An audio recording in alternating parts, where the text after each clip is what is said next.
Good evening, everyone. Welcome to Expedia Group. Welcome to another London user group. It's good to see so many of you, and we weren't sure if all of you would find the place because we were kind of afraid that you would go to move into Tableau offices. But it's good to have you here. First things first, if the alarm goes off, it's for real. And what we're going to do is going through this door, first door on the left, and we're just going to go downstairs for all the exit signs. If you need to use the facilities, like this first past the emergency on the left, gentlemen's the last one on the left as well. Again, thank you very much for taking the time to spend the evening with us. We have some beers and soft drinks on the side. There'll be pizza later on, and we have a packed agenda. So today we're going to have, and actually before I tell you about today, what we have, I want to tell you a little bit about those that organize the Tableau user group and set up these events for you. So we have Paul Chapman, and on that side he's actually one of the speakers tonight, but I'll tell you more about that later on. We have myself, Laura. Sadly, she is not able to be here tonight.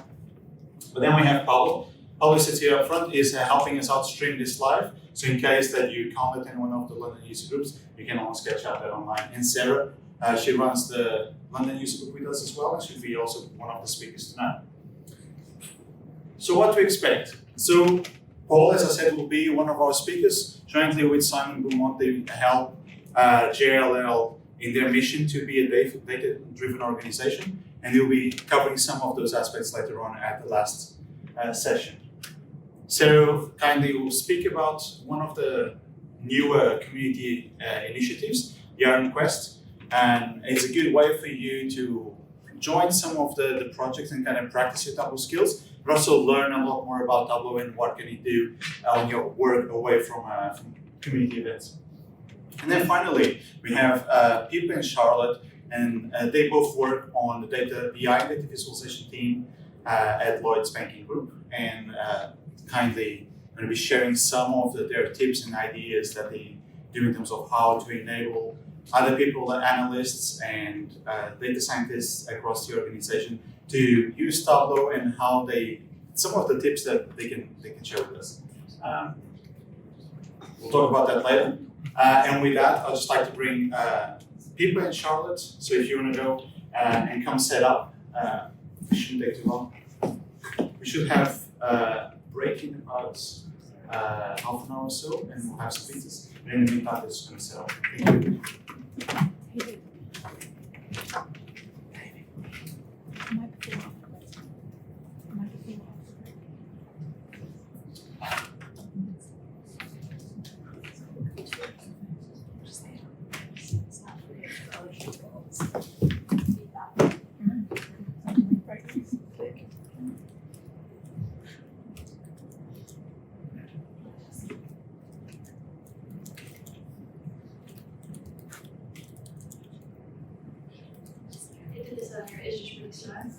There we go. Cool. Okay. So thank you for joining and coming to listen to us today. I'm with Laura, and this is Charlotte, and we both work for Lloyds Banking Group. And today we're going to cover some of the stuff we've been doing internally to help boost our community, help boost data literacy, and get people engaged and excited about using data. So I joined the group 4 years ago. I come from a kind of physics background, and I decided that I wanted to use data. And so I came in as a developer of Tableau, and I've worked my way up through the group now. And I've now got to a point where I can make community a day job, and I've actually managed to grow my team as well to bring in Charlotte, who has got a special knack for talking to people and boosting the community as well. Yeah, so I'm Charlotte. I joined the group back in May, so I've been with them for about almost 6 months-ish. It's really exciting. I came from a consultancy, so a bit different, having to actually make friends forever, not just a few months at a time. And Pippa, on her bio, said that she was going to show you the viz that motivates her. So let's have a look. Yeah, don't look like it's not good. So this is an actual visualization that I managed to find in Lloyds Banking Group in 2018 in November, so really not that long ago. And it's actually what drives me now to keep doing what I'm doing. So if I'm ever having a day where it's hard, I'm like, nah, I need to get rid of this. So, challenge. Can anybody in the room tell me what proportion belongs to London? I'm going to tell you what it is. It's actual Lloyds data list. But nobody can guess what it is, so it's fine. It is a percentage of some kind. Any guesses? 25? Oh, That's 25. Let's say 25. wow, you are all very good at deciphering the 3D cone chart. So yeah, 26% in London. So this ranges, whenever I've done this before, from kind of 40 to 75%. You're very good at working this one out, but yeah, we need to eradicate Excel that. users. And so yeah, this is what drives me, this is what gets me out of bed in the morning to make sure that this doesn't happen. But what we're going to talk to you about today. Yeah, so why community is important for Lloyds Banking Group. The community life cycle, so this is something that we kind of thought up and imagined this is what our community has gone through. So you might be able to identify it, or also you're on the beginning of your journey, you might want to see what's coming ahead. And then finally, some of our tried, tested, sometimes failed, but mostly successful tips and tricks for building your own community. So hopefully you can take some of this home. Cool, so hopefully most of you in the room know a little bit about Lloyds Banking Group, but let me just go over the high level kind of what we are. So Lloyds Banking Group, we are one of the largest retail banks in the UK. We've got a huge digital user base, and we've got 30 million plus customers across both commercial and retail customers. And so we're not just Lloyds Banking Group, Lloyds, we are made up of Halifax, Bank of Scotland, Scottish Widows, MBNA, Lex Autolease, Black Horse. I could go on, but I will stop boring you. And so we're made up of 250 years worth of mergers, splits, restructures, and so we've actually got quite a complicated business structure, not by design, but just through the history of the business. And so this can pose quite a big challenge. It's building silos into the group. We've also got this constant dilemma. So I don't know if any of this resonates with anyone, but there is a dilemma of whether you should centralize your analytics function or whether you should decentralize your analytics function. And we've seen the business kind of bounce between the two continuously. It gets a critical mass where it can't actually handle all the analytics coming to it, and so then the analytics function just bursts out into loads of little offsprings of analytics groups. What we're now moving to is a hub and spoke model, sometimes known as a federated model elsewhere. And the whole point of a hub and spoke is that actually you should have a centre of excellence who are just pushing, and their main aim is to push analytics forward and make sure you're using analytics in the right way, best practice, get everybody trying to use data. So this is what group analytics is, where me and Charlotte and actually Mark sits now. And so that's what we're aiming to do, and we don't want to take everything from everyone. The savings business knows savings data the best, we don't. And so by working with them, we've actually been able to push forward a lot more. We've also got quite a few users, so I know we're not the biggest Tableau server or user group, probably in the room anyway, but we've got 970-ish desktop users and about 5,700 server users, and it is growing exponentially. The more word we get out about Tableau, the more people want to get onto the platform. And so there's a lot of conversations to be having, and it's spread all over the UK, which is posing quite a challenge. Which is where our analytics community comes in. So this is a group analytics, which is again where we sit within the bank.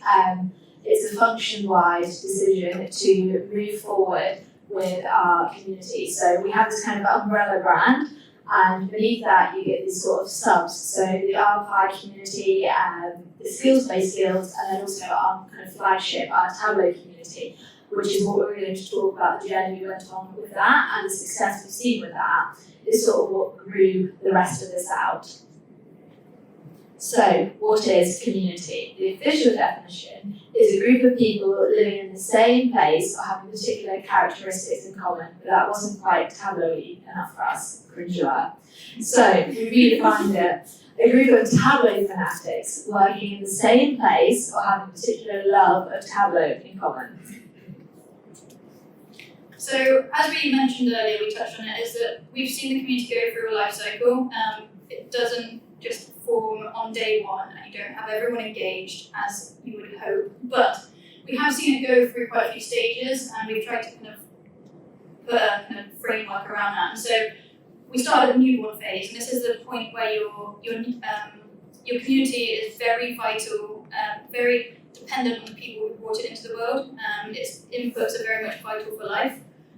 You next go to the infant phase, and this is where your community starts to really kind of test and learn. This is where you'll probably fail quite a few times, a few bumps and scratches along the way, and then we start to see that we were going to school, and this is where we start to really find our first friends. This is where we start educational journeys, this is where training, cool research and stuff that was going on, we started publishing onto our community. And then finally we started to fly the nest, and actually we're starting to reap the rewards of having a community now, because it's starting to pay back to the business. So let's investigate that a little bit more.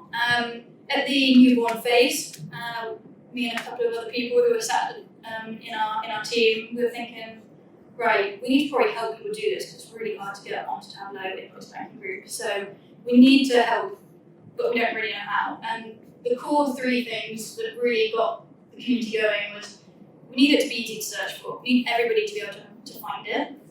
It needs to be accessible to the whole group. As I said, we were quite a complex business structure. So we needed to make sure that risk could access it and savings could access it. But we also needed a central hub. So quite often we saw little bits of community popping up all over the place. But we needed one place where it could be held all together. So this is what we came up with. So this is our Hive page. It's kind of like Google Hangouts. Collaboration generic tool. Work collaboration tool. And so we call it the Tableau Exchange. It has Tableau in the title, should be easy to search. It's for exchanging ideas, questions.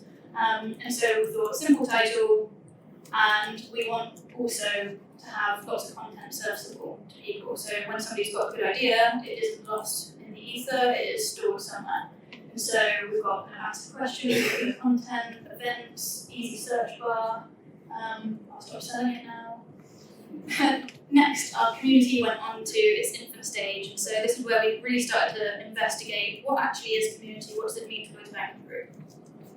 So we started by finding other users, surprisingly hard, and actually we found them by going and talking to the licensing team. I went and just asked them who's buying licenses.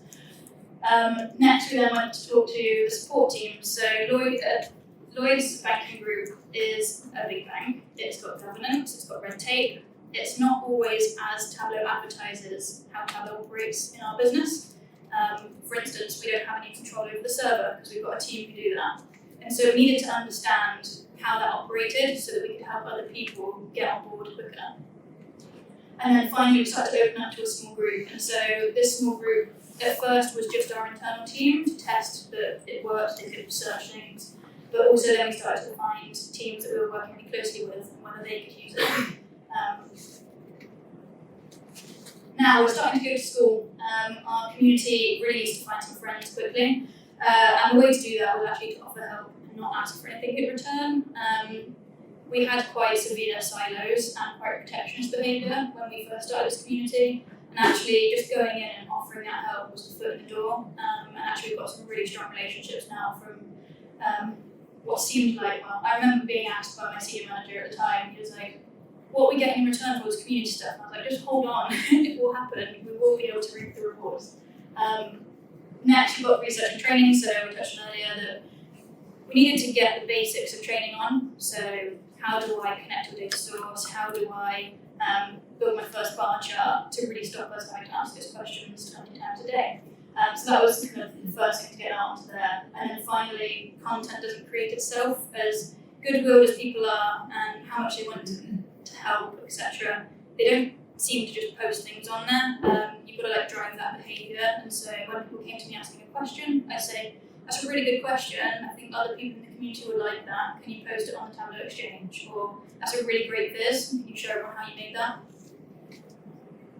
And then finally, our community now is really starting to pay back. So it's standing on its own 2 feet. It's pretty self-sufficient. We don't really have to go too much and do too much to the community anymore. And we're actually using this now to promote effective use. We've got limited resources. We've got to manage our licenses, etc. And so we're starting to use it for, I mean, a few months ago we did a drive on how to build effective workbooks and efficient workbooks, things like that. Next, we also benefit from support functions. So because we've reached a critical mass of users, it's a fantastic way for getting out the message if the server's gone down or we've noticed a bug on the new version. And then finally, the real fun bit is where you start to crowdsource, and this is where you can crowdsource problem solving.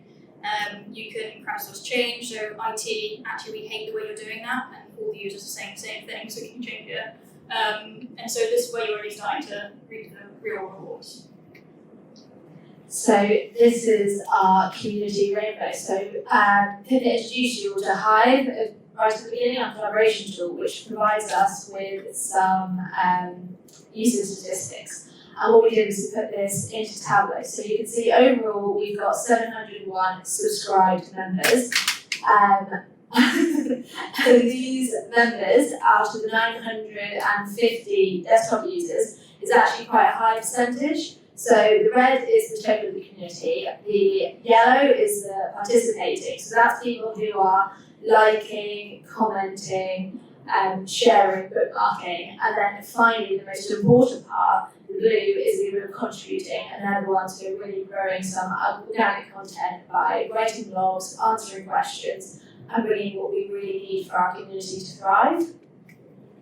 And this is our ghost community. So these are all our wonderful users who log on, look at our stuff, and then offer nothing. That's who we really want to target, and that's kind of our goal. So these people will look at them, they'll absorb, they'll get the answers, and instead of sharing to a friend, they will just leave, or they might email a link instead of sharing it to a page, which is what's going to stop our community moving forward. So really we want to focus on that kind of contributing, and if we manage to push that up with new participants towards the contributing side, that's where we really think our community is going to grow. We actually we had a bit of discussion what we should call these people, whether it was go to a sponge. We don't know which was worse. We didn't know how to describe the Just the way you was user. So as Charlotte has touched on, community, it thrives from content. That's what it eats. That's what keeps it alive. And so what we've seen is actually as our content is increasing, we get more users. So in the centre here, you'll notice there's a bit of a tabletop and a step up here. So this is where we started publishing about all the new features coming in the next version of Tableau. We released those as blog posts, and you can see there's a sustained table apart from at Easter where everyone ate so much chocolate they forgot about us.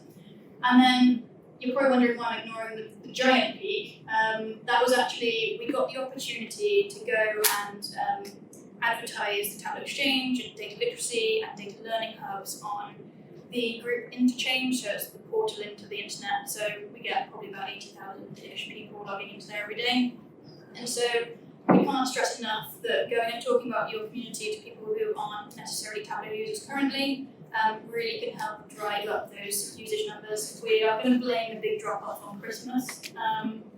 Not rubbish content. No, and then we're going to try and get back up to that. So obviously there's 600 people who are interested in data that we're probably not touching, kind of reaching yet.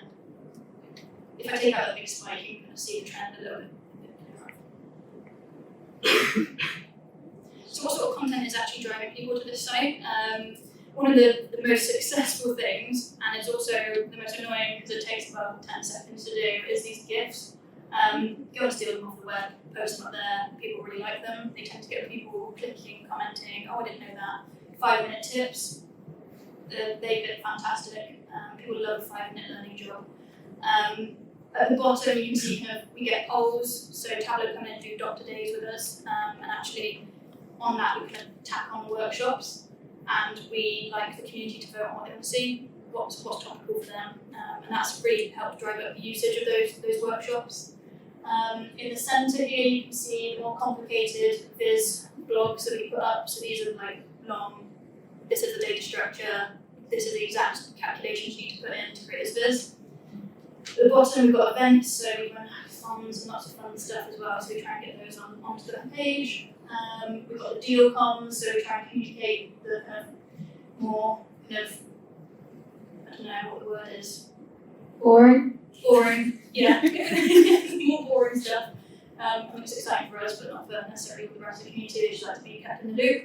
And then finally, these sorts of questions we start getting. So the questions is actually where I think the community is one of its strongest. So we get answers to the most bizarre questions in 10 minutes on average. So if you think about it, if you've been struggling with something for a day and then you put it onto the Tableau Exchange and someone goes and solves it in 10 minutes, it's sort of really fantastic.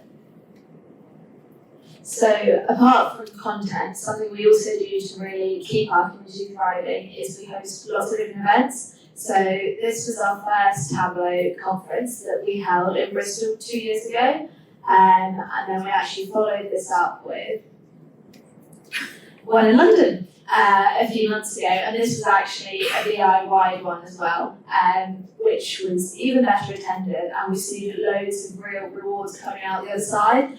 And a lot of effort goes in, but actually the amount of people that are now engaged with the community, engaging with us as a team, really just pays dividends in itself.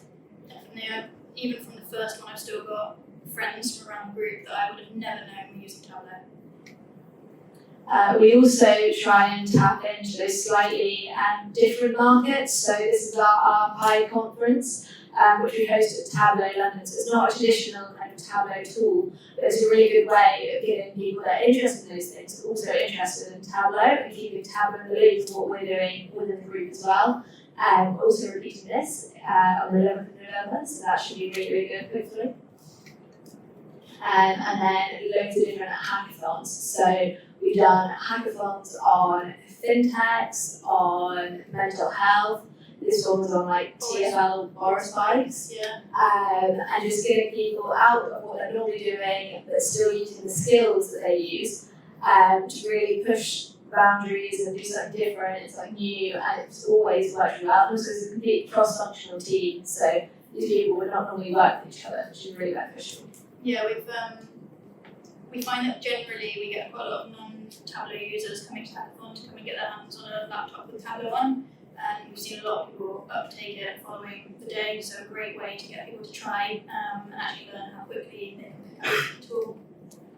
And then finally, we also understand that sometimes different groups can be marginalised in data, and our community is all-inclusive. So this is us at a Women in Data event, but we do lots and lots of different kind of inclusivity activities to try and get more people involved who might not necessarily sign up immediately. So, what are the benefits of community? We are very aware that community is not the easiest sell in the world to senior managers and people with budgets, especially when you want to bring in a single person just to do it. It's like the best job in the world. And but actually we've seen loads and loads and loads of benefits. And some of those were the onboarding and the training, where one FTE who is just joining the group needs to get onto Tableau. They can spend a week puzzling through all the documentation, trying to get that, but with the community that time is saved. And that is a huge overall save, and then cost save. Also reducing risk, reducing duplication. So if people have done something and they posted it, someone else doesn't have to spend the whole time puzzling how you do it or making the same risk. So we often stumble across absolute nightmare data quality and data security situations because someone's posted and we're like, oh my gosh, you can't do that. And that's always been a really, really good way of keeping track of what's going on, because as I'm sure you can imagine, we've got lots of rogue traders. And then finally, it's the real sense of belonging that we should support, especially when we had the map up. You saw loads of individual people which were probably working in very small sites with very few analysts who don't really have anyone to bounce off or give ideas to. And by using the community, they're able to kind of tap in, and also with the skills-based skills, they can, everyone in Yorkshire, for example, meet up and have a Lloyds Yorkshire chat, which is really cool. Yeah, I mean, one of the things we've seen as well is one of the biggest blockers to picking up a new tool and starting to use data, and nervousness about data literacy is generally because of like anxiety and fear. And actually, if you've got a supportive community where they can go and ask a question that gets answered in 10 minutes with no questions asked in return, we found that really kind of empowering, and we hope that it makes people feel a bit more included at work as well. There was a question just the other day of someone in Edinburgh, just asking if there was anyone in Edinburgh that could possibly come and see her. She was like, I don't know what you do, I just need some help with this one Tableau thing. And that's a good example of not wanting to pose a question because it probably was a stupid question, this example, but it enables you to get access to a resource that you might not otherwise be able to find. Yeah. So we make it sound like it's fantastic, but it has been a hard road to get here. And we've looked back and we think, what 4 things have really made this a success? And so building it into our strategy, so Tableau is Lloyds Banking Group's strategic reporting tool. That has really helped to drive it across. So if you can get buy-in from kind of top down, that can really help drive your community and give you the space to be like, right, we need to make this a success.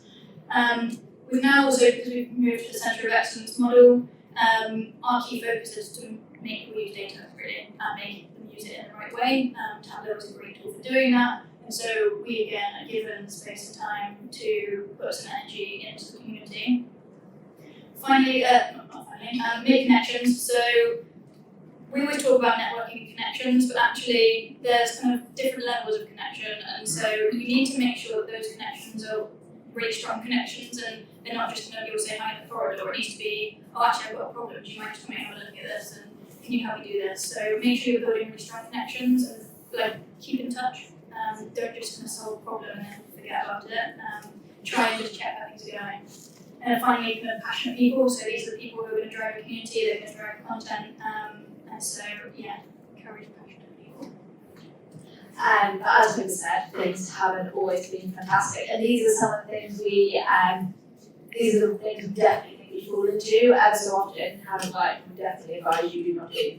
So the first one is overloading, especially after events like this, or when we go to the Success Summits or Tableau Conference, we see all these incredible things, and we come back and we're like, oh, we've got so much to do, and we put them all at once, and just the community is like, I can't handle this. And in the end, a lot of the really good ideas might actually fall away because people are just not interested because they've got 4 other things on that week, or other issues. Energy versus want, so that's a really big one where we get a lot of people who are like, oh, I really, really want to see this, got a big team, really interested, it comes down to it, no one's there, no one's interested, you're like, really, it's a waste of time. So really balancing and working out how much actual want there is for stuff, especially with volunteers who might not appreciate how much work is in behind the scenes to get things really over the line and successful. A lot of really great schemes and ideas have kind of, again, gone to the wayside or not quite landed as we would expect because of that. Event participation is a big one. So sometimes we'll have loads of people sign up and then nobody turn up, which is embarrassing and also annoying if you've got external speakers for the occasion and you're just I promise they're all really keen, they're just not here. But as we've kind of grown and got bigger, a lot of our events are now oversubscribed, so that's kind of, as an issue, sort of solved itself. We also account for a lot of no-shows as well, on top of being oversubscribed, so that's definitely one to watch. And then finally, external engagement is something that I think we are very open and honest about, that we've just been awful at. But that's why we're here, because we want to try and really grow that, and whether it be learning about your communities or learning about community tips, and you're watching this like, these people know nothing. I've got way more, that would be really handy, but also if you're willing to talk to our community or just share ideas, that would be really, really awesome. Yeah, and I say a lot of these points, so I just don't find it disheartening. One of the questions I get quite often is, how do you, like, we're kind of stuck in a rut on our community, just keep going. These things happen, they still happen to us, even though we've got quite a strong and buoyant community, they just happen. It's kind of a bit of resilience about that. So things that have really landed quite well though are the community competitions. So these are the hackathons, people get a day away from their desk and thinking about something completely new and creative. But also we've got Viz competitions as well that we run internally. We recently did one on kind of Brexit and we had some fantastic submissions, didn't we? So that's definitely something that drives engagement. These workshop sessions we talked about where Tableau come in for kind of a morning, we try and pair it with these doctor sessions, but the workshops where people get to vote on what they get to see is a great, like, 1.5 hour focused training away from the desk, but not too long to take out of a whole day. And then these internal and external doctor sessions that we talked about, so we try and get Tableau to come in kind of every month across different sites where people know where they're going to be in advance, they kind of save up their problems and share them with Tableau, but we also try and run these internally as well. So we have a mail box that people can come and message us, and if anybody's got a question, just say come and sit with us for an hour or two. And then finally, these quick tip blogs, the 5-minute blogs you might get in external training. Actually, one of the most successful was just press Ctrl W and it will switch over into new columns. It's things like that that people love because they feel like they become a tablet whiz just by pressing 2 buttons. And it's exactly the kind of thing you never get taught when you're on training courses, but it saves you so much time. So our growth dream, where do we want to be in 5 years? We want to build on our foundations that we've got a minute, because we understand we've got a good community and things are going well, but actually it's really just the start, and we need to use that to kind of springboard and take this really to the next level so we can start leading in this sort of area. We want to get to the point we've got a regular calendar of events, whereas people within the group will think of January and I'll think of what group analytics are doing that month. I'll think of September as being the month for the AI conference and November for the RPI. And then on top of that, all our doctor sessions and workshops all being on particular months and particular locations. So it no longer was a debate of, oh, are people going to come to this? Well, no people are coming because they're talking about it and that buzz is already there.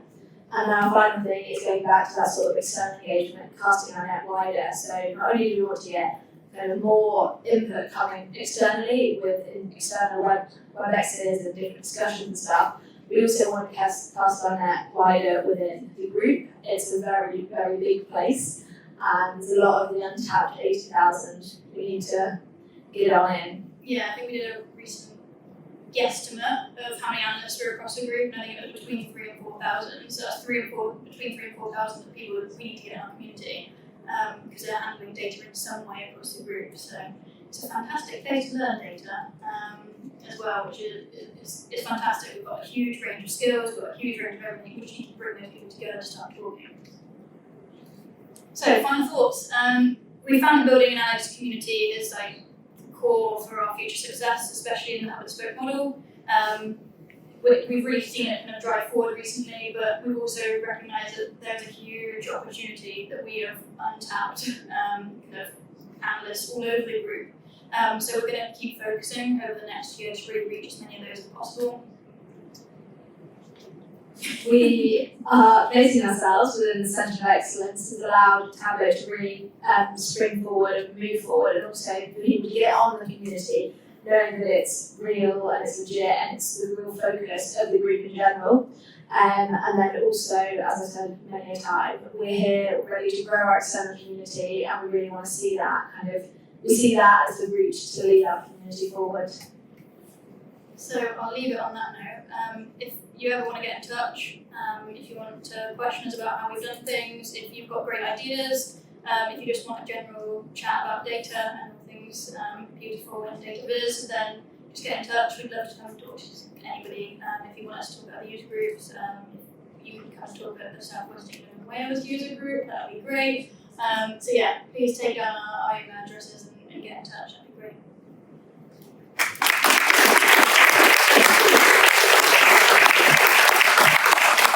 Thank you very much, Charlotte and Pippa. It was great. Thank you for sharing some of the work that you're doing in LBG. As you might have noticed, we'll take about a 15-minute break. We'll have a few more drinks on that side, some more beers, help yourself to pizzas, and we'll be starting in another 15 or 20 minutes. Thank you. By the way, just one thing, if you haven't registered, because I saw a few people arriving late, please either see myself, Sarah, Pablo, or Paul, so we can get you registered. Thank you.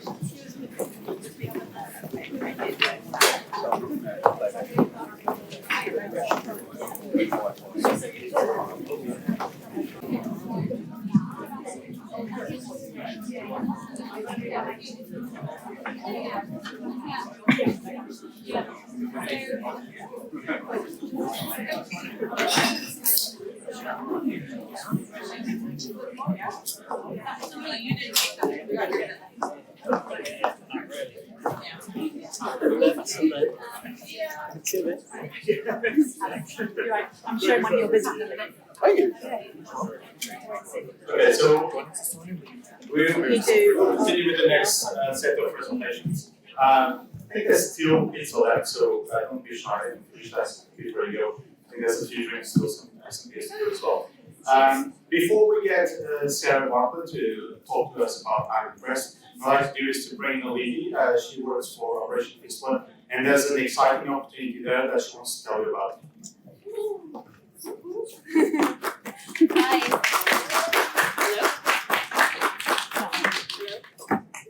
This one quick. Hello.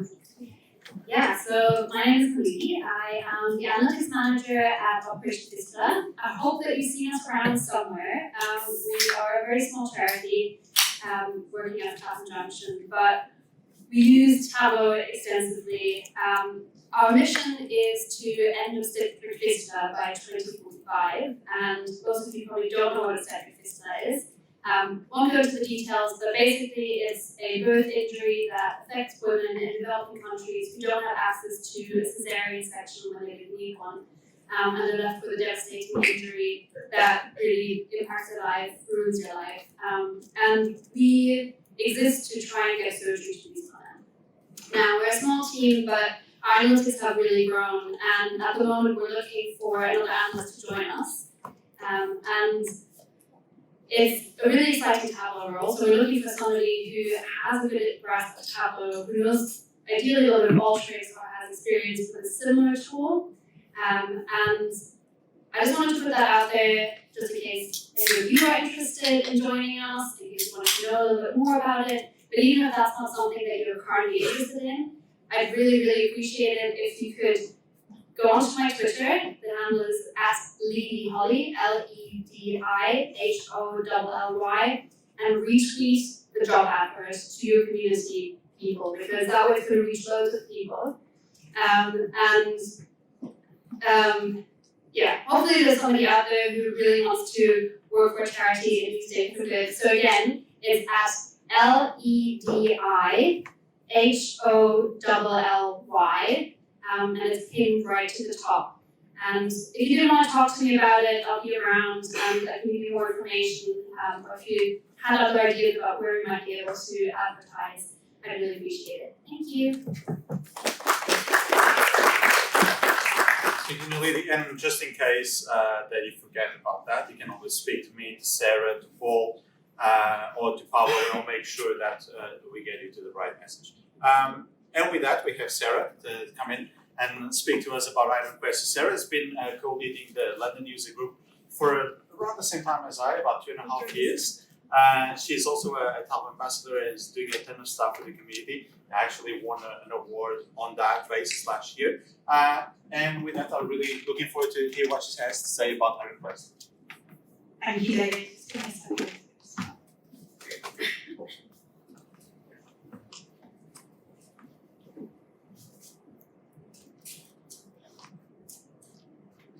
Okay, hi everybody. So my name is Sarah Bartlett, as Katie said. I'm a BA and analytics consultant at Slalom, so I work in London. I'm 2 times Tableau ambassador. Last year I made it through to the Iron Viz finals in Europe. I didn't win, but I made the final. I'm going to touch on that a bit today, but if you want to look me up on Twitter, I'm @SarahLovesData. Warning you now, I tweet quite a lot, and I'll be tweeting quite a bit leading up to this conference in a couple of weeks. So yeah, travel warning when it comes to that. And also my blog is SarahLovesData.co.uk. So I started Iron Viz at the beginning of the year. And before I tell you what it is, I'm just going to tell you a little bit about why I started it. So this was me, and in March last year when they announced the Iron Viz feeder theme, the Iron Viz Europe. The theme was European cities. So the idea with the Iron Viz feeders, if you're not aware, is Tableau will announce a topic and they'll ask you to go and build a visualization related to the topic. So you could build a viz on anything that was related to European cities. Now, I wanted it to be a little bit different and not focus on something that was based in London or any of the obvious cities like Paris or anything like that.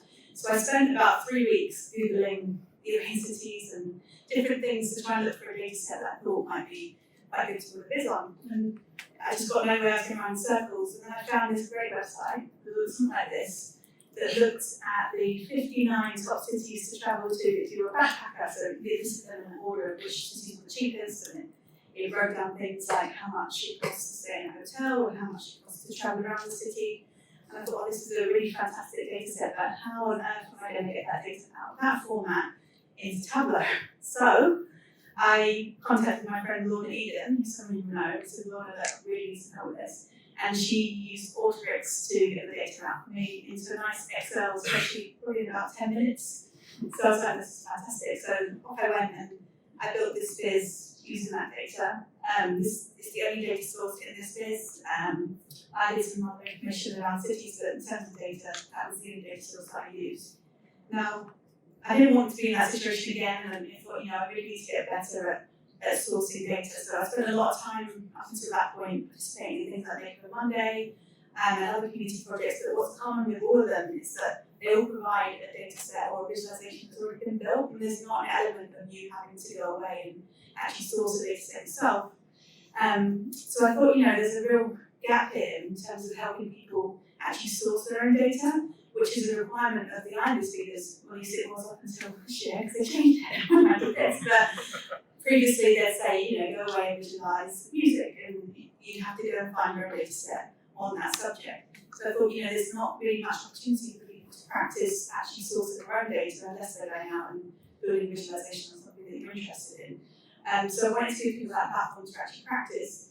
So essentially I created Iron Viz for that reason, with a mission to create a safe space for people to participate. So I know when you participate in the Iron Viz feed, it's really like exposing yourself to the community. It can be quite scary, and you might think that people come back with some judgment on your visualizations. And if you're not used to that, and I'm probably sure that everyone's really lovely and they won't do that, but you can have this perception that it's quite scary to share your work. So I thought, I create this safe space where people can actually share their work and hopefully get constructive feedback from that as well.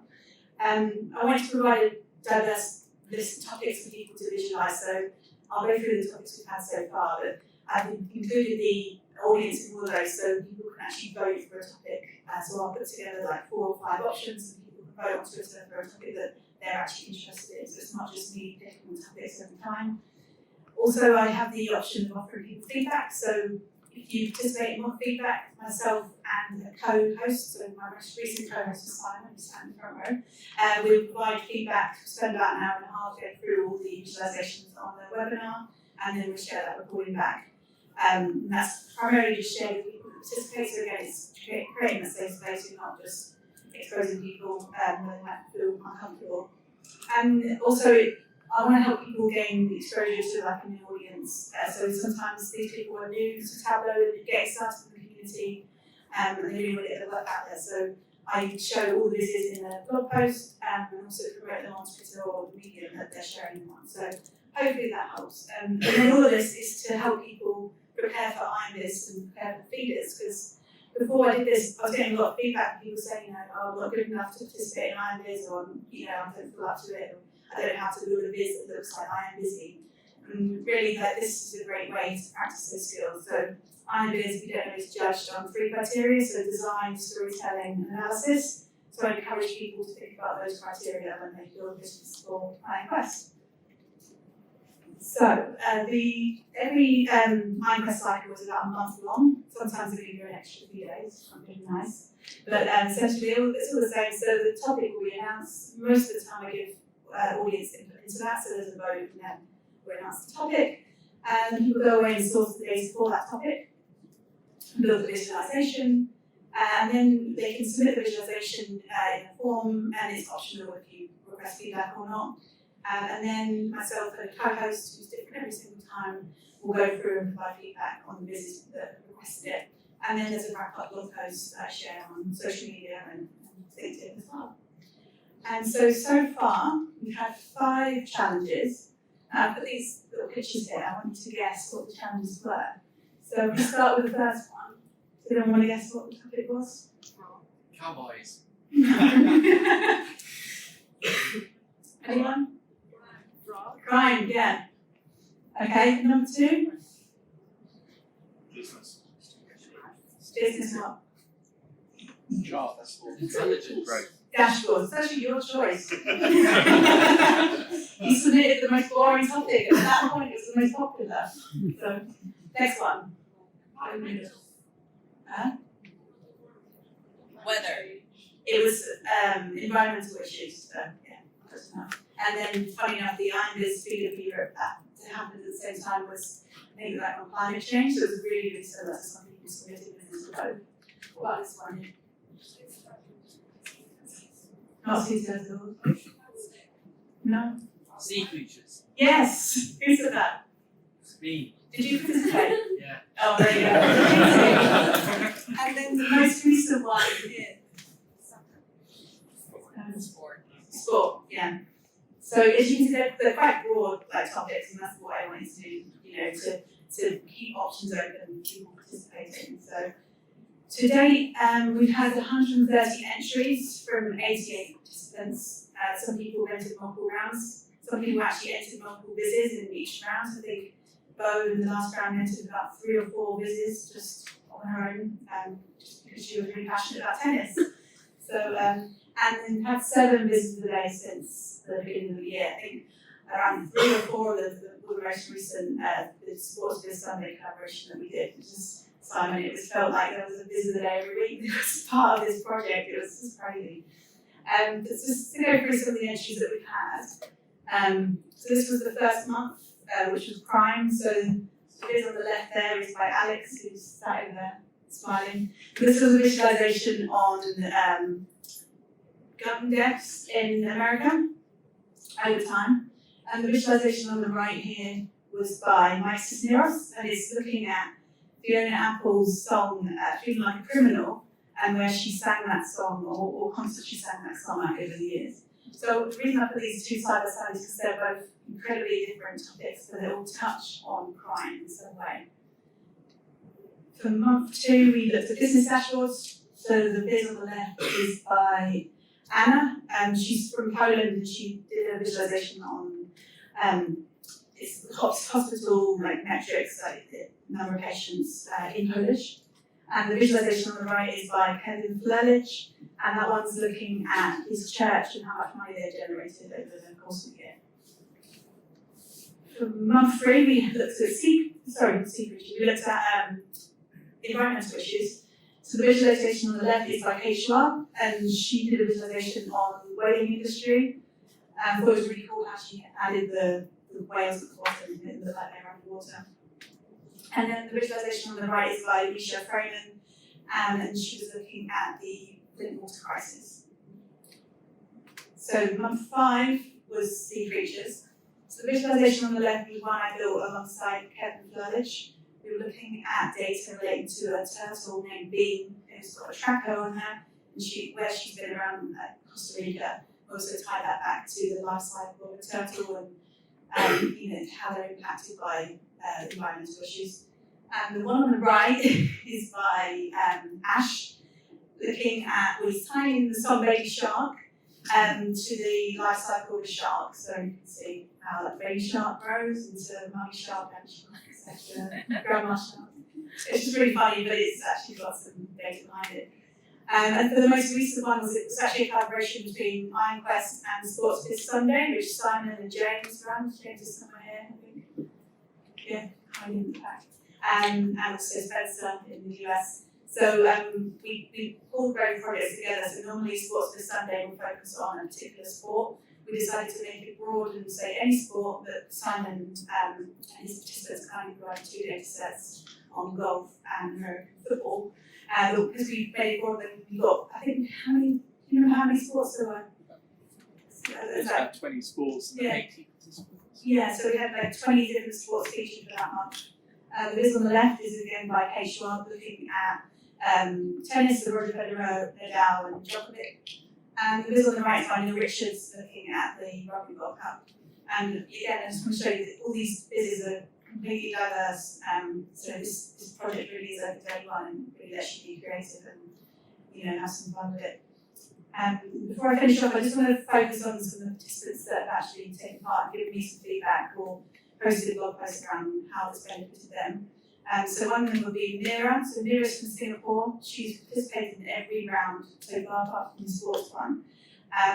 And she actually went on to participate in Iron Viz for the first time in the most recent round, and she came in 5th out of the top 10 list. So it's the first time Iron Viz participant was fantastic, and she really felt that participating in projects like Iron Quest and Maker Monday really improved her skills and gave her the confidence that she needed to actually enter a competition like that.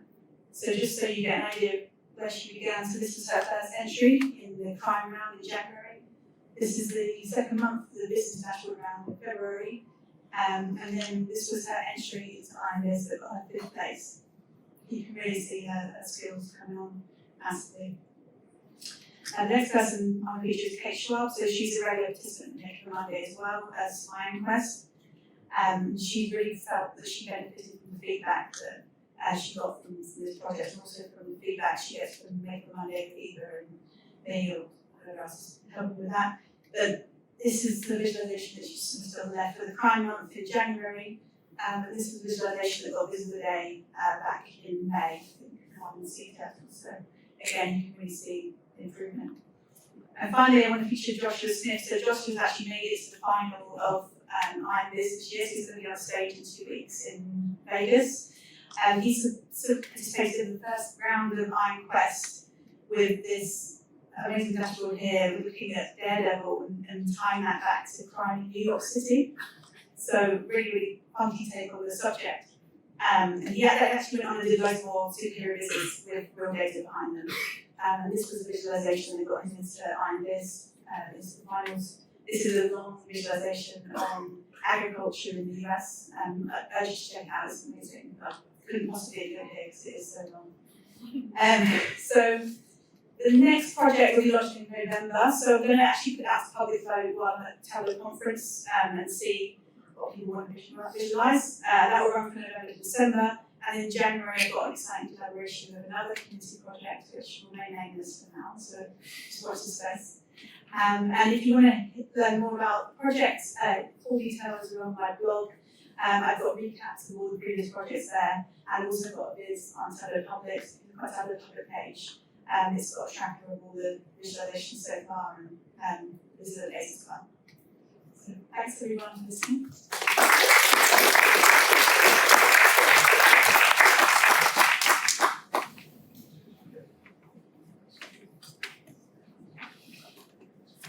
Thanks, Sarah. That one, very small. Okay.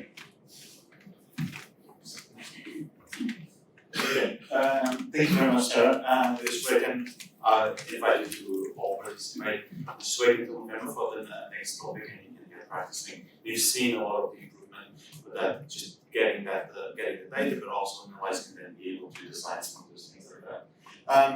Tableau Conference. So for those of you, I know a lot of you that are here are going to Tableau Conference in a couple of weeks. It's going to be held in Vegas, and it runs from Tuesday to Friday.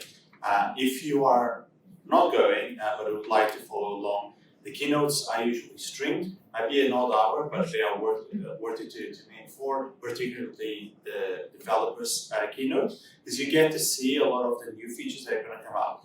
And then if you really like you're sleeping, you want to stay up late, one thing that you can do is just make sure that you sign up for some of the sessions, because all of them get recorded, and pretty much within the next week, you're going to get most of the sessions being published on YouTube, and you can just follow along and kind of see some of the things, whether that being COE related, could be extensions, any advanced topics around calculations. So make sure you keep an eye out for those, even if you don't go to the conference next year, in a couple of weeks, because there's a lot of good content coming out from there.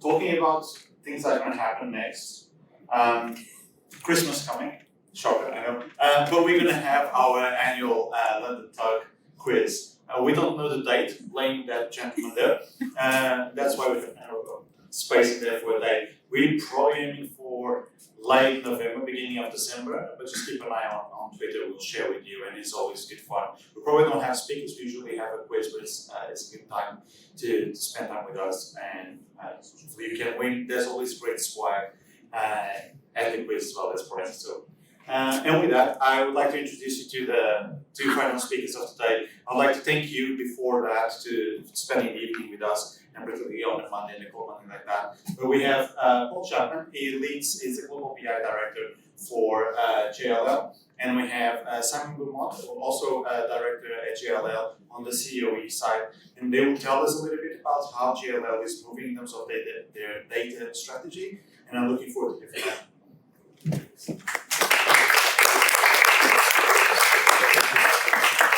Yeah, you can turn it.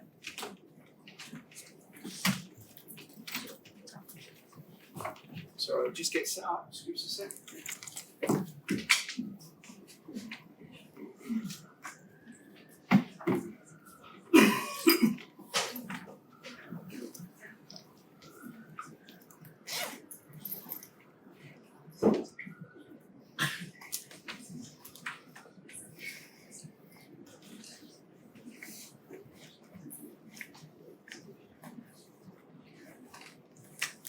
Okay,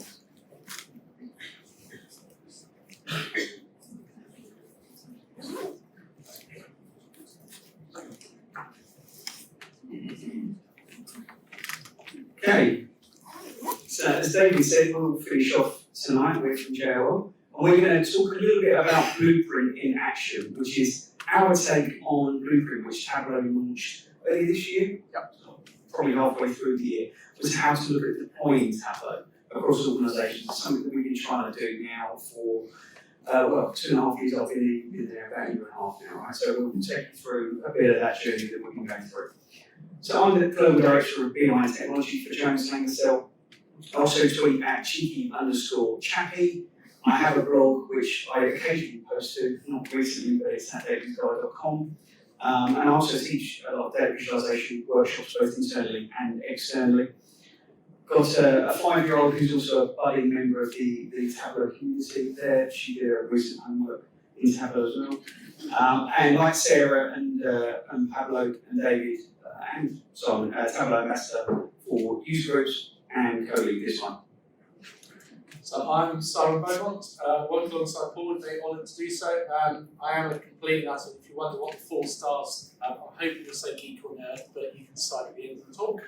But also as Pigeon Tableau Conference about board used to do data. I blog at visionaryblog.co.uk, and you can find me on Twitter at SimonBeaumont04.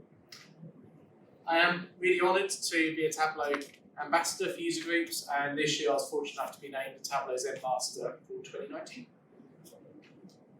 And lastly, I co-run the UK Healthcare User Group, and also with James, as Sarah kindly mentioned, Sports with Sunday as well. And that is our Sports with Sunday website. So, JLL, for those of you that don't know who we are a Fortune 500 company. We're ranked at 176 with them. We have 86,000 employees globally, and we have offices in 80 countries around the world. We had we had revenue of about $16 billion last year, so quite a large business. And we call ourselves a technology company specialising in corporate real estate. So for many of you, you've never have heard of us, but we're the people that would come and unblock your toilets to change your light bulbs. So what we're going to start by taking you through is our vision, how we do things in the data analytics team at JLL. And I'll start with a quote from the Harvard Business Review. They say that organisations who are in the top third in their industry, making those data-driven decisions, are 5% more productive and 6% more profitable. And we took that to heart, and we developed a mission statement for how our team works as a result. So we have a mission statement that has 6 steps to it. We have a vision, which is to help people see and understand their data. Now, some of you may have heard that before, because it's actually Tableau's mission statement, but we sat in a room, brown paper, lots of post-it notes, we couldn't come up with a better alternative. So we said, actually, that's exactly what we try and do, and that's the way we articulate it. But the way we try and talk about it is actually say, well, if you have people and data and bring them together, you're going to generate insights. If you have tools and data, you're going to be able to generate automation, and insights and automation ultimately helps to drive productivity.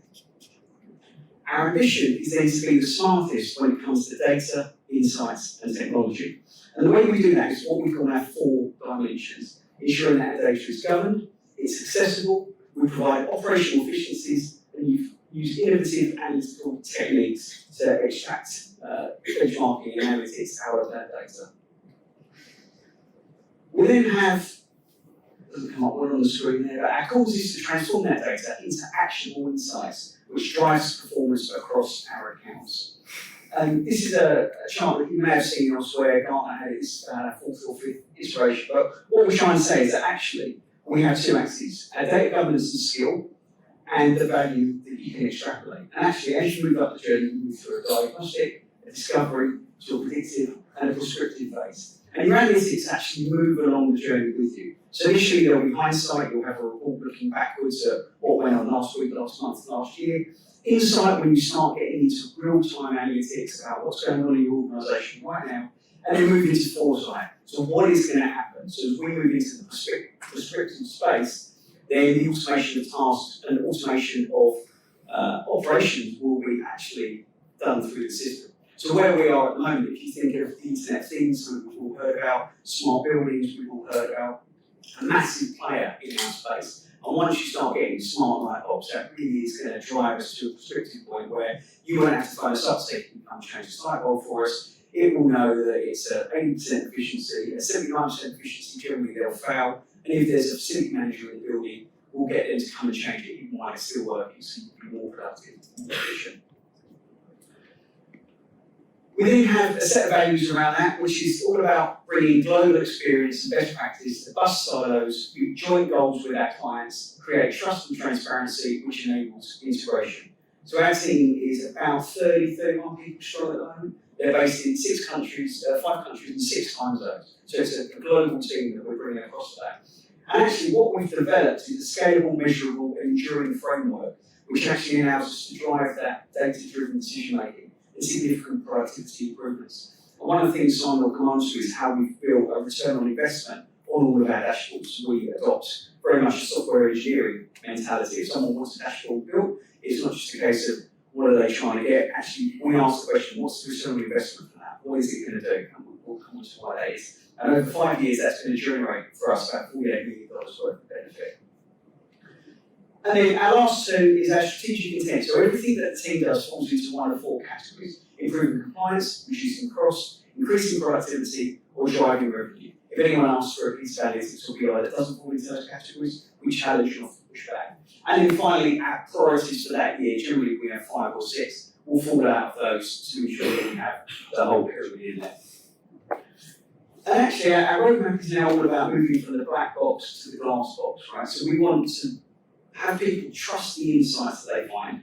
And as we move into more advanced analytics, it's going to help to demystify much of the science behind the data, enabling those actionable insights. So if you look at it in 3 areas, what do I need to know? Why do I need to know that? And what do I need to do?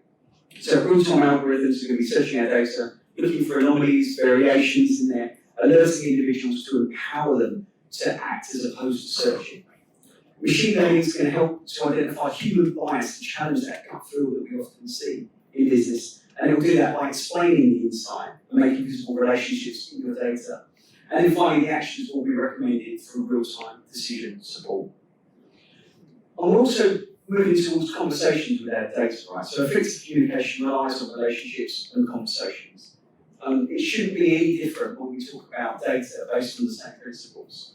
So today people have to know which dashboards to open, and they have to explore those dashboards in order to find the insights within. Going forward tomorrow, people are going to be verbally asking or typing questions of their data, and they'll benefit from augmented analytics, which will help search your data for you and present you with those insights. So we're making some early forays into using our data. If we get time at the end and the internet helps up, we may show you that, but otherwise you have to come see us afterwards. Cool. Thanks, Paul. So you may wonder, Pippa and Charlotte asked it earlier in terms of why. So the reason we wanted to share that with you is a COE is only as good as the buy-in that you get from your senior leadership. So when I started in JLL about 18 months ago, I was incredibly honoured and fortunate to come to an organisation that bought into data. So I wasn't having to stand there saying why. I was being challenged to say what next. So actually by investing the time in your roadmap and your vision, it becomes an enabler to allow some of the blockages and some of the challenges you face to be overcome so you can focus on the doing.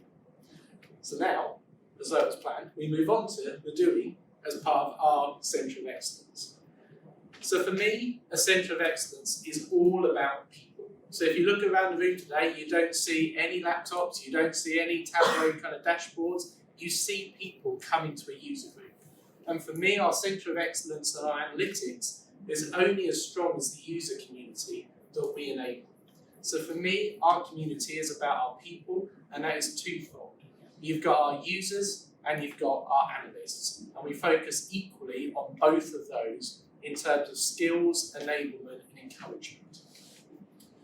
So in terms of our analysts, we just wanted to share with you 3 ways that we enable our analysts to grow their skills and be the best they can. So we enable agile working processes, and we'll walk you through what that looks like. So that's how we develop our dashboards. we try and encourage support and continuous learning, and the community externally are a massive part of that. So a lot of our support and learning comes from storytelling with data, comes from Makeover Monday, comes from Workout Wednesday. And last but not least, as a group of analysts, we come together. So gone are the days where the analysts gloriously create a single dashboard, and it's only that analyst that knows about it. So lo and behold, when that analyst then goes on leave or moves to a better position in the organisation, no one else is there. No one else knows about it.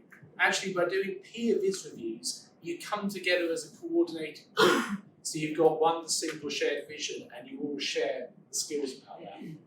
And for me, it is a community that is always learning. And that includes me, that includes Paul, that probably includes hopefully everyone here in this room. So firstly, moving on to Agile Methodology. This is the way that we approach dashboard design. So the way we start is by, if I want to focus in, is it top one? Okay. Just check. So we start with the requirements backlog. So that is everyone is expected to make a request, and they do that via the ticket. And it then comes through to a prioritization process. Easier said than done at 8 o'clock at night. And what we do is we agree a pipeline. So this is all about saying, within our team, we've got 5 or 6 analysts, but we aren't a bottomless resource. The organisation has to use us in a way that is effective and makes the most of our skills. So what we do is we don't allow people to say, can I have this dashboard? We say, why do you want that dashboard? What are the business questions you're going to be able to ask? And for that, it helps us prioritise a pipeline that we then allocate into 2-week sprints. And the big part of that sprint is through doing things such as daily reviews, daily huddles. So that's all the analysts coming together and saying, this is what I am working on, these are my challenges. And by doing that as a team, we bust those silos, we have a shared vision, and we deliver a product together that we can all be proud of. And then finally, the release is equally important. So what good is a dashboard if no one looks at it? So actually we pay equal amount of emphasis on making sure our dashboards are released and are communicated and promoted, but more importantly, we support our users to understand how they can maximise their use of that dashboard. So in terms of the way we prioritise our work, quite often when Paul and I have done this talk in the past, we've been challenged afterwards and questioned to say, well, how would you prioritise? It's all very well saying you prioritise, but what's the practical way you do that? So what we asked our users to do is we asked them to score and assess each of their dashboards that they're asking for against the 6 strategic organisational priorities. So workplace, safety and well-being, service quality, sustainability, cost management and risk and compliance. We asked them to say on a score of 1 to 5, how aligned is this dashboard to that strategic priority, with 5 being the most? And if anyone answers 5 across all of those, I can promise you they are just trying to bump their request up the list, and we will challenge them. But the idea is we will then get an average score of all of those 6 priorities, and that will give us on the right-hand side, and this is where my maths comes in, so I'm not going to do it live, but you add up all of those and divide by 6. So it will either give us a score of less than 2, 2 to 3, 3 to 4, or 4 to 5. And we will take that prioritised list plus the return on investment, so what's the strategic value of that dashboard in dollars, in terms of is it going to improve compliance, increase productivity, increase revenue, and we then share that back with our BI steering committee to help challenge us to say, have we got that prioritisation right? And for me, this is all about enabling your senior leadership to see BI as their skill and their resource, rather than it being seen as an IT department that churns out dashboards. It has to be seen as being in it for them. So what that looks like is a Tableau dashboard. So we do all of that in Microsoft Teams. We share it collaboratively so anyone can see it. We tag in the business owner, and then we share back on Tableau a dashboard that says, what does our backlog look like? So these are stuff we haven't yet started, but we've prioritised. So immediately, we had a steering group last week, our senior leadership would then say, is that one at the top really the right one?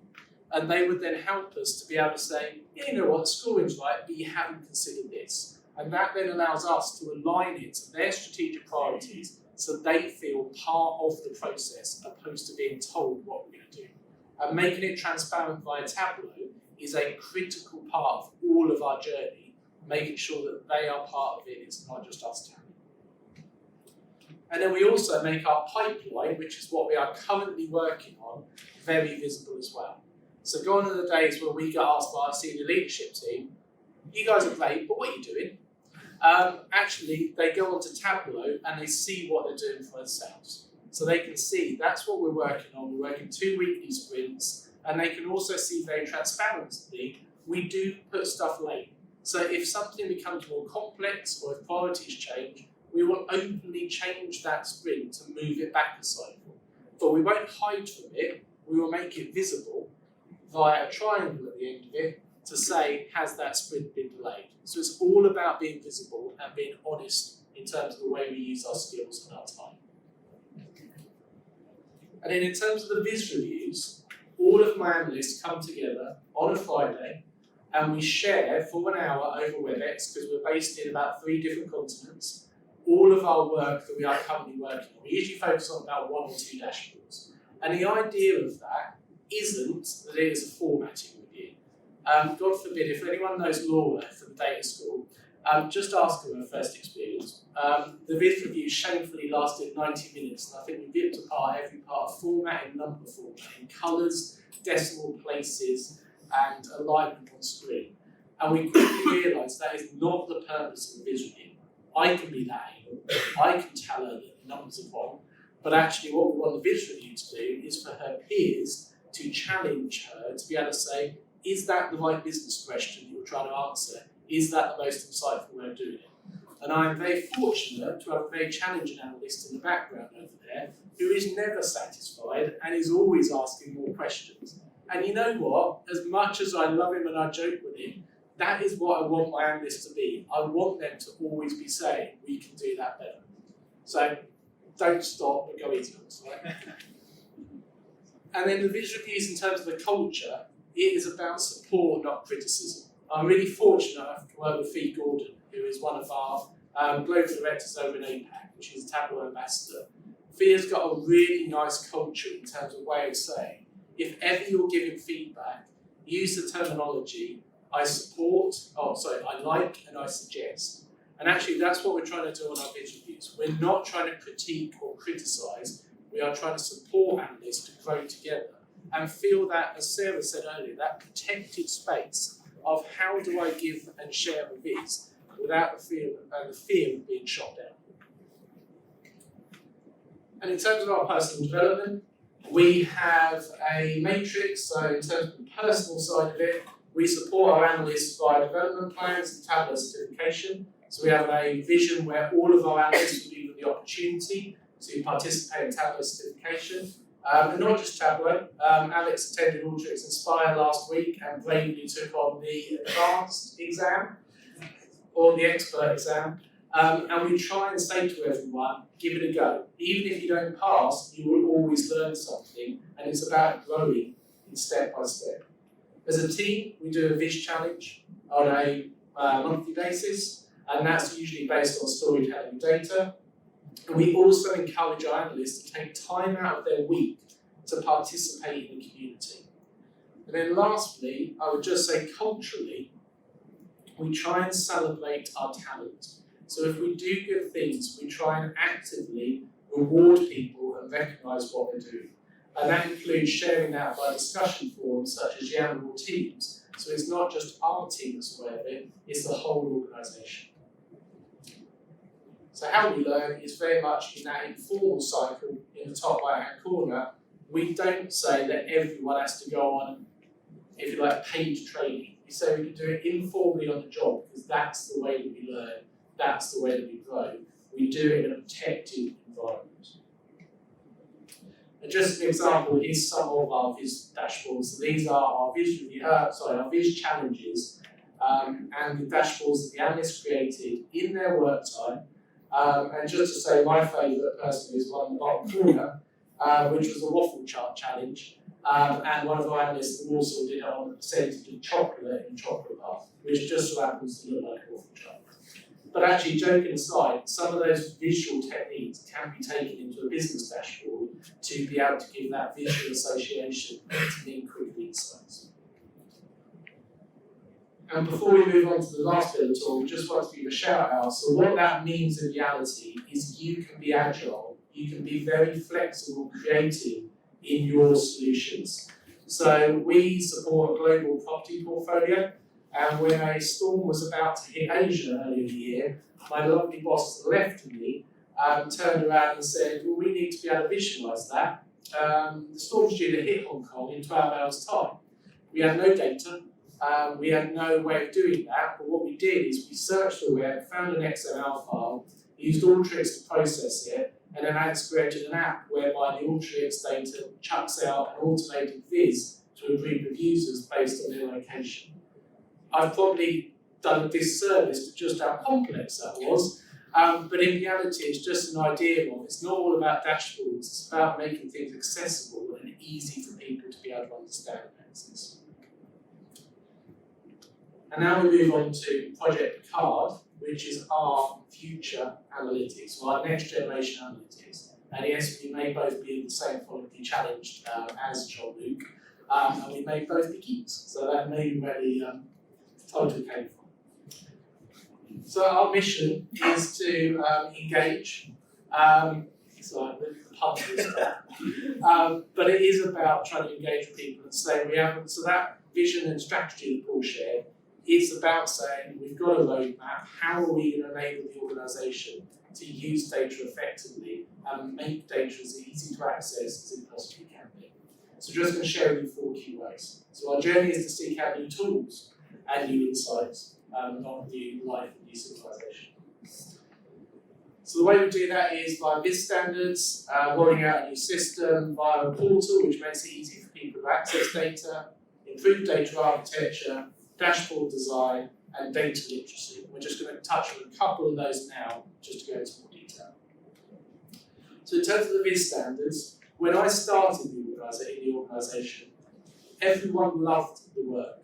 I didn't have a single person come up to me and say, what your team do isn't good enough. Everyone was saying it's fantastic, but what I noticed is the user experience was very different across all of our dashboards. You didn't get this consistency of how is it that JLL does Tableau. So what we delivered and developed jointly was a set of standards. We looked at guidance, community inspirations and examples to give our analysts a framework to say, this is how we will develop dashboards. It wasn't about saying, it's got to be this chart type. As long as it wasn't a pie chart, that was pretty much I was happy.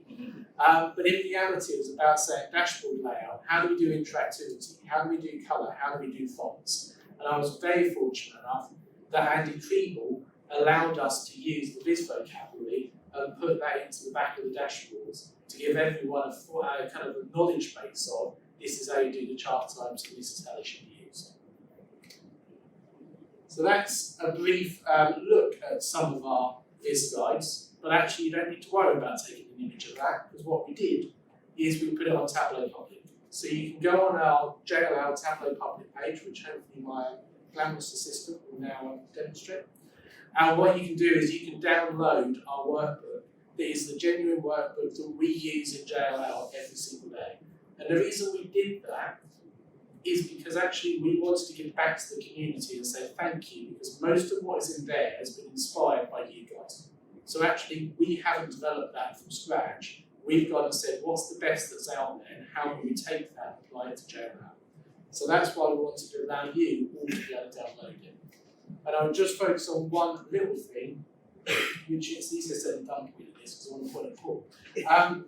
Is that little triangle there. That is probably the most powerful thing we've done in our Viz standards, because that tells someone there is a click action or a URL action on that chart. And without that, what we had before was a load of interactivity in our dashboards, but no bugger knew it was there, because there was no prompt to be able to say, click here and do something. We used to get people ring us up saying, my dashboard's wrong, so I clicked on something and the numbers have changed. In reality, you have to guide people through their experience of using the dashboard.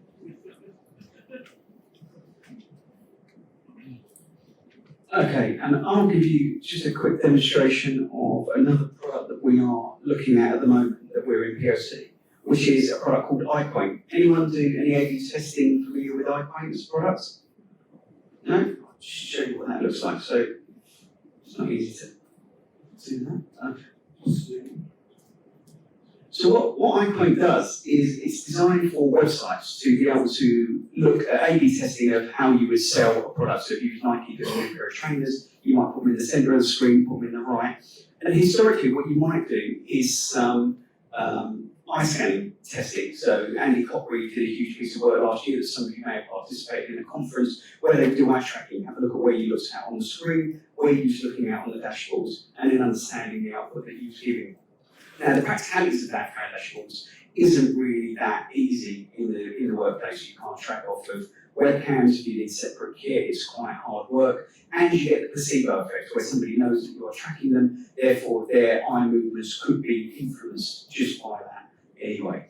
So there's a product called iPoint that we're using that's been developed by 3 universities, and it actually tries to use an algorithm to predict what your eyes are going to look at and what you are going to see. I'll just show you an example of that now. Let me just make it a bit bigger.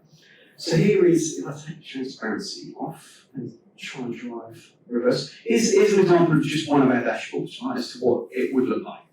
And what we can see is initially we'll get a design score. Now we're not expecting our dashboards to actually get a good design score because these are designed for websites, so you don't really want lots of white space on a website that actually for us is quite good. We can see how exciting it is. Again, we don't necessarily want them to be exciting, we want them to be practical. Well, so I wasn't particularly enamoured when it came back and said my dashboard was 36% exciting.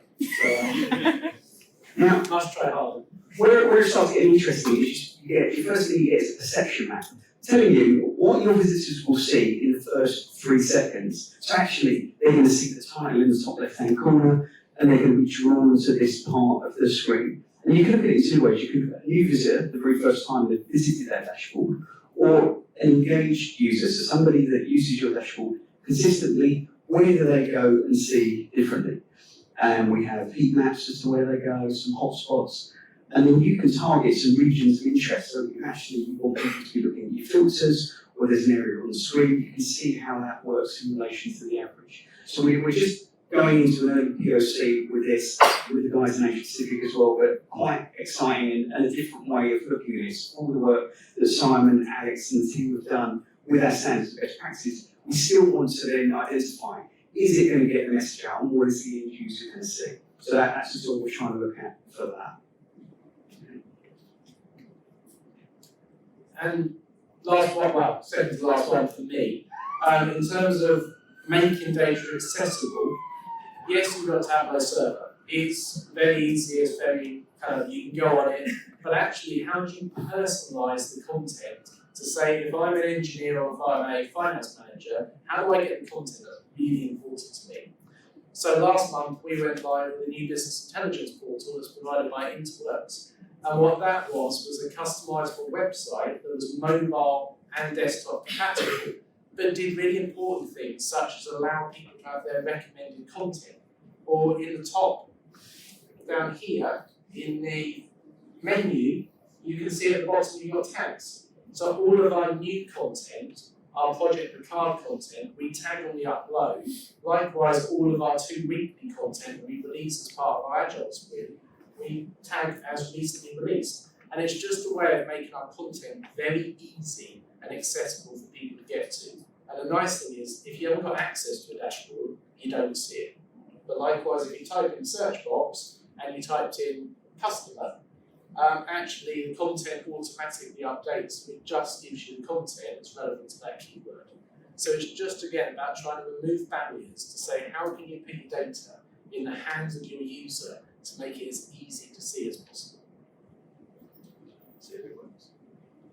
Wi-Fi might drop. We might have just reached our Wi-Fi for this. Yeah, no, okay. It's me. So all that's great, but actually what we also tried to design, as Simon alluded to at the start, we had a brand new work order system, a product called Corrigo that JL purchased a couple of years ago, that actually manages, so if you need to report a light bulb being faulty or the air conditioning being too hot, too cold, it comes into this single system. Now, everything we built up until that point wasn't, it was across multiple systems. We had about 58 different tools that we had to aggregate data from, and it wasn't in a single point of view. So because of that coming in, we brought in a data architect and had to rebuild all of that data. So I won't go through this in detail, but what we tried to move from was something you're familiar with, in that your data is scattered about, you want to try and sort it, arrange it, and then present it visually. But what we did was Tableau was our end product. So we know how Tableau likes to receive data in the most efficient way, and therefore we built everything from the ground upwards to allow us to do that. And what that finally allowed us to do was also get to the point where we could use things like Ask Data. So rather than querying a SQL table that may be work orders underscore 56A and then underscore 56B, and you don't really know what anything means, everything's written in plain English and has a hierarchy on there, almost like you get in Superstores, right? You get a demo of Superstores, it's brilliant, but no data set ever looks like that. But I think our Corrigo data set's about as close to that as you can get. And what that allows us to do is then use Ask Data to go in with some of our clients. So quite often we'll sit in with the CRE leads for some of our clients and we'll say, come up with a dashboard in Tableau. I don't know how to do that, I've never used it, or just come and ask a question. And it will start with how many work orders I had. There's a million work orders, by which country, and then you'll get the map. And then we'll be able to ask and actually you can't get them off of it after that. Still, we know that our data is still in its infancy, but again, it's all about getting your systems and your data structure set up correctly to allow you to do that. And then lastly, there's a reason that we end on this one. So the last bit, the enabler to us delivering our strategy and our vision, is data literacy. So this is about giving people the skills to be able to interact with data and to be able to understand what they're looking at. So this isn't about Tableau training. This is about end users who are not data people primarily, who are going to pick up a dashboard and know how to interpret that chart, more importantly, what to do about it. And I can speak about data literacy for quite a while, some of you may know, this is one of my passions. But actually, I'll just share with you one part of our data literacy strategy, and that is about using data and using analytics to have a positive association. So we actively use data to be able to thank people and celebrate success. So just as I'm going to celebrate in a minute, not falling off the stage, because every time I walk that way, I'm sure I'm going to do it again. Actually, we do exactly the same with our dashboards. If we notice best practice, we will actively put messages on the top of our portal. We will actively thank people for the good work they do. And the reason we do that is if people associate data with a positive feeling, they will want more of it. And we want to be able to drive that continuous evolution where people say, I want to be part of that, so what do I need to be able to improve myself to be the one that said thank you next time? And with that, thank you very much for your time. We can take questions afterwards, but I think we're gonna wrap now, and there's still some pizza and drinks if people want that. But if anyone wants to come and talk to, we've got Charlotte and Pippa at the front as well, and Sarah as well. So if anyone's got any questions, please feel free to come to us. Thanks very much for coming tonight.